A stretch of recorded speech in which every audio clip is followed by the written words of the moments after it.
Welcome to this episode of Artist Tales, the podcast that features and celebrates artists from different walks of life. I'm Heather Martin, and I'm speaking with Jennifer Kavanagh, who has worked in the publishing industry for nearly 30 years, both as an author and a literary agent. Jennifer has also run a community centre in East London, worked with street homeless and refugees, set up microcredit programs in London and several African countries, and worked as a research associate for the Prison Reform Trust. She has many years facilitating conflict resolution workshops for Alternative to Violence. I met Jennifer through Quakers. Welcome, Jennifer. Thank you. It's really good to have you. And you have such a diverse background. And I predominantly know you as an author, but I know you ran a literary agency for quite a number of years. So tell me a little bit more about your kind of creative journey and how you got into writing. How I got into writing most immediately was that in 2001, 2002, I went around the world for a year. And when I came back, I thought, I must write about this. And then when I started, I found I was using the journals that I'd written when I was traveling because they had the immediacy. And once I got started with writing, I really couldn't stop. But I've always had a sense that one day I would write, from childhood. It just took much longer than I thought it was going to. And I also thought I would write fiction. And actually, it took me quite a long time to get to writing my first novel. What sorts of things have you written before you actually wrote your first novel? The first book was about the journey around the world and my spiritual journey. And then I wrote about a lot of the people that I met during that journey in a book called The World is Our Cloister, which was about living a contemplative life in the world, not behind monastic walls. And then a number of books on, broadly speaking, spiritual topics. Some were more specifically religious than others, but very often taking a spiritual take on major topics like home and failure and money, because these were topics that I was engaged with, that interested me, and that I felt I had something to say. And I know your most recent book that you wrote, Let Me Take You by the Hand, is really your kind of going around and speaking to people that people often just pass in the streets. So how did that come about? Well, in the past, I had done a couple of books, particularly the books on failure and home, where I asked people what those topics meant to them. So I was interviewing people, but this one was completely different. And first of all, I knew that I needed a couple of people to help me with it because I knew I wanted to interview people who either lived or worked on the streets, and that included drug dealers and people working in the sex industry, and would include some interviews at night. So I knew I couldn't do those. I needed someone else to help me with that. But where the topic came from was some years ago. Well, in fact, when I was writing the book on home, I came across the writings of Henry Mayhew, who was writing in the 1850s and 60s. And he wrote an extraordinary book, like 4 volumes, absolutely vast, called London Labour and the London Poor, which was interviews with people who lived and worked on the streets. And it just occurred to me that some things hadn't changed. And I wondered whether an approach now to that same topic would be quite revelatory about what was going on the streets of London now. And it took me quite a few years to dare to do it. But there were a couple of synchronicities really that launched me into it. One was when I read in Mayhew that the shelters for homeless people would be opened when the thermometer dropped below 0. And then the Mayor of London, Sadiq Khan, said in 2017 that the homeless shelters would be opened when the temperature dropped to 0. And I thought that was such a startling, not coincidence, but such a startling echo of Victorian times. And I did approach somebody at that point who wasn't able to take it on. And so I sort of let it go for a bit. And what triggered it immediately was when in my Facebook feed, I saw an extraordinary collage of a street sweeper in Victorian times and a street sweeper now in exactly the same pose, exactly the same place. And I thought, all right, okay, I need to do this. And I'm currently reading through that book, and you've done a really good job in echoing certainly including excerpts from Mayhew's work with some of the stories that you have of today. And it's striking how similar they are. It's almost like the saying of the more it changes, the more it stays the same, really. Yeah. And it's just, I find it really quite fascinating to read that. Good. And I know certainly, because we're friends on Facebook, and a lot of what you write is kind of those snippets of conversations, and it snippets into people's lives. And as you say, lives of people that quite easily are looked over. Yes, in fact, although this is obviously much more major and a different tone, it is a continuation of what I do anyway, which is talking to strangers on the street. I get a great joy out of people watching and talking to people about what they do. And during the pandemic, it's become my social life. Yeah, because I think it's very easy. And I've certainly with the pandemic, I think like a lot of people, I don't see people in person as much. And I think that's quite a common theme for many people. Yeah. But of course, all the research for this book was done before lockdown. I started researching it at the end of 2018 and finished in March 2020. And I just can't say how grateful I am that the interviews were done just before we locked down. So I was able to spend the next couple of months putting the book together. Yes, I guess the timing, things kind of aligned for the timing, didn't they? They did. They did. And certainly, I mean, I have a number of your books, and certainly there is those spiritual books which you've touched on. Certainly this book, which is more rooted in, it's not fiction, it's more real, it's kind of real stories. But you did have that one fiction book. So how did that come about? Actually, there are two. Oh, two, sorry. Well, two that are published and a third that isn't yet published. Well, yes, that was actually, I suppose, all the books sort of just suddenly appear in one's mind. It's the spirit descends. But the fiction, particularly interesting, the first novel was called The Emancipation of B. And it came to me as an image. I had no idea I was going to write a novel. And I had got this image. And I started writing it as a woman and it didn't work. And I started it in the first person and it didn't work. And then I started writing it as a man.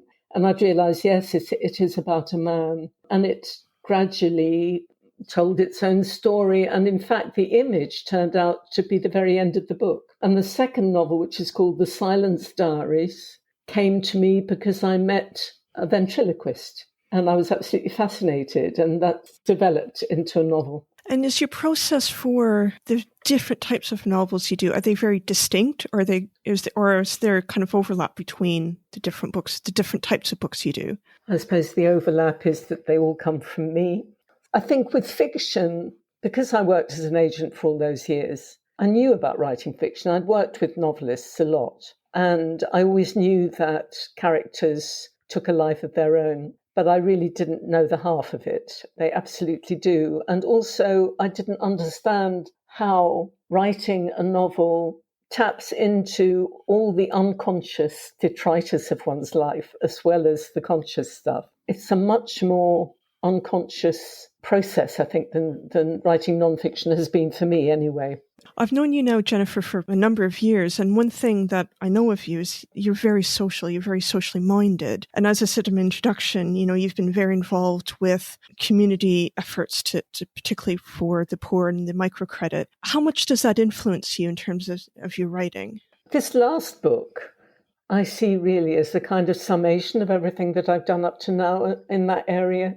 So that the work I did with homeless people for many years in the sort of late 90s, early 2000s, and the prison work and the microcredit, so it's a period of about 12 years, feeds into this, because many of the people that I met on the streets had been in and out of prison, many were homeless and so on. So I sort of see it as a kind of, summation of what I've done up to now, which leads it quite in a strange position about what I do next. I was going to ask you what's next. Yeah, well, I thought you might. So I actually finished this book about 18 months ago, since when I've been waiting for some kind of idea. In the past, I've written incredibly fast. I do write fast, and book ideas come quickly, and I write short books, except this one. But then I suppose because this was a very different kind of book, and because we were in lockdown and I wasn't meeting people in the same way, and there were all sorts of psychological things going on for me as that they have been for everybody else, about the situation that we're in. The creative spirit seems strangely silent, and I've actually found it very hard. I don't feel completely alive unless I'm writing. And then just a few weeks ago, something began to stir, and I'm not quite sure whether it'll be fiction or non-fiction yet, but it's around the story of my Russian grandmother, whom I never met. She was murdered by the Nazis, but she was a very strong presence in my life because my mother talked about her a lot. She adored her and never stopped thinking about her. And she was a very romantic figure, very Chekhovian kind of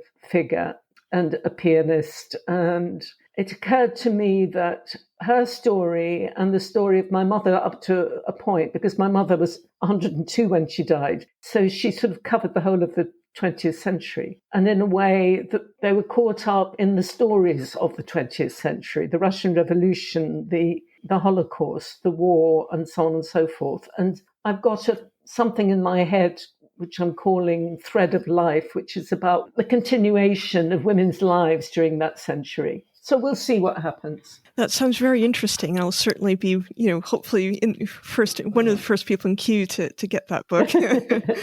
Thank you. I know we've probably touched on it a little bit, but what influences you in your writing? It's really strange. I don't know is the answer. I think it's where the ideas come from, the issues that are engaging me at any particular time. I mean, the book on failure, for instance, it's called The Failure of Success, by the way.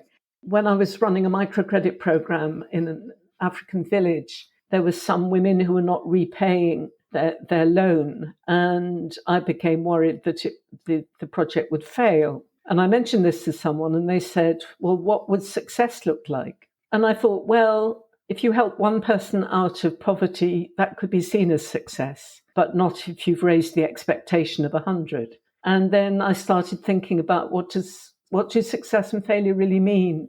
Is it a matter of numbers? Is it a matter of expectation? And so that's where that book came from. The book on home came from many years of working with homeless people who were homeless, and also realizing that home was so much bigger a topic than a shelter and all the things that it meant. So yes, there are things that have come out of maybe work I was doing, or a little book of unknowing came from my interest in the whole conception of letting go of the need to know, which happened to me in my own spiritual life. So yes, it's tapping into what I'm doing or what's going on with me. And what sort of challenges have you faced, or are you facing? So I know that COVID's happening right now, or we're kind of, coming out of probably various forms of lockdown. So what sort of challenges have you faced as an author, or even as a literary agent? Well, I see my publishing life is very separate from my writing. And the 30 years that you mentioned at the beginning were the publishing, not the writing, because I didn't start to write until 2002. And I left publishing in 1997. So having worked all those years with other writers and enabling them to write didn't leave me much room for my own writing. I didn't even imagine that I was going to write at that point. Challenges as a writer, I don't know. I'm quite compulsive once I start. I suppose the challenge over the last couple of years has been waiting and not forcing something to happen, being prepared to allow the spirit to nudge me, which it often does in the middle of the night. I wrote a novel in my 30s because I wanted to have written a novel, not because I really had anything to say. And it was absolute rubbish. But, I sat down every day to write X number of words in the same place. And I realized that kind of disciplined way of working is not for me. It is for many people. But I am a very disciplined person. So actually, I have to let go of some of that discipline in order to allow the creative spirit to move. So I don't write at a particular time. I don't write a particular number of words. I have a notebook with me all the time. I write in the park. I write very much in the middle of the night. I scribble. Things emerge when they emerge. And I don't write sequentially. I write a paragraph when it happens to me, or a sentence or a word that is the right word at that moment. And then I sort of put it all together afterwards. Now, going back to your book on home, was that related to that? Because I know you worked with a friend of yours on the board game about home. Was that related? Absolutely.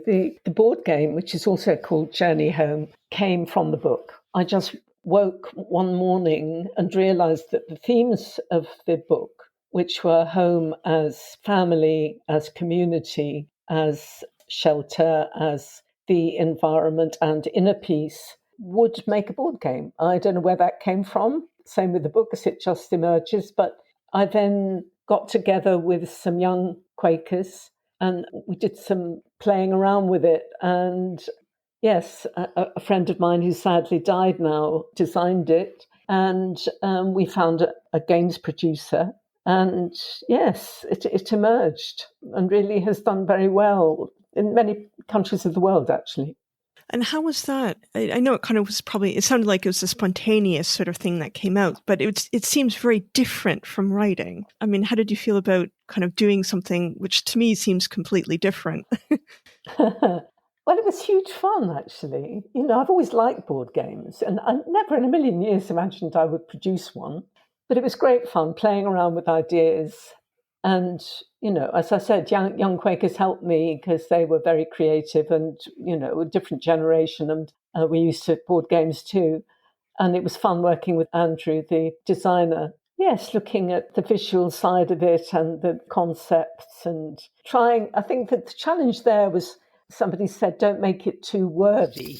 I think they meant, not too moralistic. And that was a really good lesson, So, yeah, I took that on board. And I did produce another game much more recently called The Prayer Game, which is a card game, which I basically thought out in one night. I thought I was doing a workshop and I wanted to do something on prayer and I thought I'd like to do something different. And I'd seen something on worship that was a sort of game. And I thought, we could do that with prayer. And I sat down one evening and wrote 54 words or phrases on prayer. And that was huge fun. Loved it.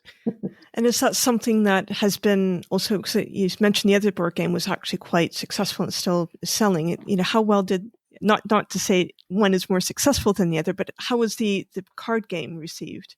Oh, incredibly well. I mean, I was really surprised because I did think it would work for different denominations. It never occurred to me it would work for other faiths. But, a Buddhist has said, oh, yes, that would be great for us. And a Jew, my brother, said, yeah, we could use that in the synagogue. So, and the great thing about it is it's very small. It's easy to post. It's cheap, much cheaper than the board game, which is much more complex, of course. So, yes, again, I've been sending it off to Alaska and all over the place. Now, we did talk about, you do have an idea for another book. So you've kind of taken my last question from me. Sorry. No, don't apologize. You've touched on that sort of question, and it's good that you have something in mind. But I guess if you're looking back to your younger self, where you knew you were wanting to be a writer, or even in your 30s when you sat down and very disciplined, did the book, what advice would you give to your younger self, or what advice would you give to maybe other authors who might be starting out their kind of writing journey? I suppose let it happen and be prepared. Don't try and force it. Keep a notebook with you. Expect the unexpected because it's not a predictable journey. I guess all of those things. And, as a child, I wrote poetry and stuff and I studied literature and I assumed I would write and then didn't for all those years. So, and then it turned out to be nonfiction, which I was not expecting. And yeah, so let it evolve the way it wants to. I was going to say, it sounds like, it's not something you controlled. It just sort of happens. It sort of comes out in a, some might say a spirit-led way. Other, if you're not religious, it might just be serendipity or something, or your artistic side. It just sort of happens. And I often find that with my photography, I just sort of see things. I can try to force it and it just doesn't work. Yeah. But it's different for everybody. And for some people, the disciplined way of sitting down every day and writing is crucial. And I think it's really important. Yes, it's interesting to listen to other writers and how they work and so on. But your way will be your own way and to trust it. So it's very much finding your way and your voice and just going with it. Exactly. Well, thank you, Jennifer. It's been wonderful chatting with you. And you have such an interesting journey and a variety of things that you've done, both with your writing and also your social work as well. Thank you. Thanks for asking me. Thanks for listening to this episode of Artist Tales. I hope you enjoyed listening to it.